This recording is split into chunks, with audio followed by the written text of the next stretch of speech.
శ్రీకాకుళంలోని new Srikakulam రక్తనిధి కేంద్రంలో art of living ఆధ్వర్యంలో రక్తదాన శిబిరం నిర్వహించారు. శ్రీ శ్రీ రవిశంకర్ గురూజీ 70వ జన్మదినోత్సవాన్ని పురస్కరించుకుని నిర్వహించిన ఈ కార్యక్రమంలో ఆర్ట్ ఆఫ్ లివింగ్ సభ్యురాలు నంబాల కల్పన పాల్గొన్నారు. రక్తదానం ప్రతి ఒక్కరి బాధ్యత అని ఆమె పేర్కొన్నారు. Blood bank manager doctor T Manikantharao మాట్లాడుతూ రక్త కొరత నివారణకు ఇలాంటి శిబిరాలు ఉపయోగకరమని తెలిపారు. రక్తదాతలకు సర్టిఫికేట్లు, జ్ఞాపికలు అందజేశారు. కార్యక్రమంలో పలువురు సభ్యులు పాల్గొన్నారు. అందరికీ నమస్తే అండి. నా పేరు కల్పన. నేను ఆర్ట్ ఆఫ్ లివింగ్ టీచర్, అలాగే డిస్ట్రిక్ట్ కోఆర్డినేటర్ కూడా. ఈరోజు మీ ముందుకు రావడానికి కారణం ఏంటంటే ఆర్ట్ ఆఫ్ లివింగ్ సంస్థ పరమ పూజ్య శ్రీ శ్రీ రవిశంకర్ గురువు గారు 1980లో స్థాపించారు.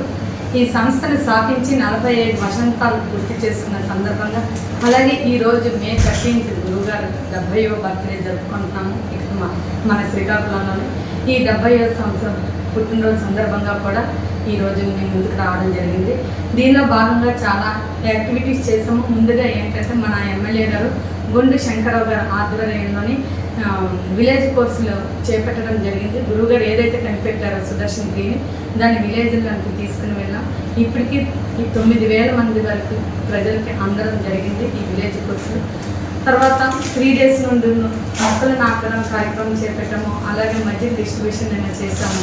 మన 7 రోడ్, డేఎన్ రోడ్, రామలక్ష్మణ 80 feet, అలాగే అంబేద్కర్ జంక్షన్ పలు చోట్ల మధ్య డిస్ట్రిబ్యూషన్ కార్యక్రమం చేస్తాం. ఈ రోజు గురువుగారి బర్త్డే సందర్భంగా లివింగ్లోనే మెయిన్ ఏమిటంటే సుదర్శన్ క్రియ. ఈ సుదర్శన్ క్రియ చాలా చాలా ఫేమస్ చేసుకుంటే స్ట్రెస్ ఫ్రీ అవుతారు. అలాగే మనకు తెలియని ఎన్నో సైకోసమాటిక్ డిసీజెస్కి మెయిన్ రీజన్ మన ప్రపంచ ఆరోగ్య సంస్థ ప్రూవ్ చేశారు. అలాగే ఎవరైతే సుదర్శన్ క్రియ చేసుకుంటారో లైఫ్లో పెరాలసిస్ రాదని కూడా చెప్పారు మన ప్రపంచ ఆరోగ్య సంస్థ. అలాగే ఈ మధ్యన రీసెంట్గా మన ప్రధానమంత్రి మోడీ గారు కూడా ఆశ్రమంకి వెళ్ళి గురుదేవుడు వారిని కలవడం కూడా జరిగింది. అద్భుతమైన స్పీచ్ని అందరూ వినే ఉంటారు. కాబట్టి ఈరోజు మన గురువుగారి బర్త్డే 70వ పుట్టినరోజు సందర్భంగా ఇక్కడ మన శ్రీకాకుళంలో బాపూజీ కళామందిర్లో సాయంత్రం